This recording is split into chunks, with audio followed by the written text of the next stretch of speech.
The West Nashville Lodge opens its doors the moment they get the power back on to help those still in the cold.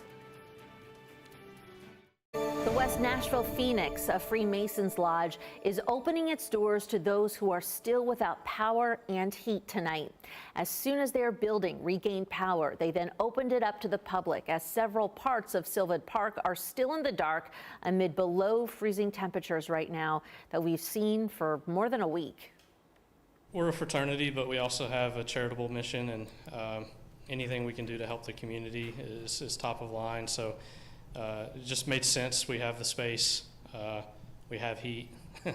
we might as well open it up to the public and to the community. Sylvan Park is a great place to live. It's a really close community. People take care of each other, and we just wanted to be a part of that. The lodge has heat, internet, food, and plenty of room for people to rest and recharge their phones. You would need to bring your own blankets or sleeping bags, though.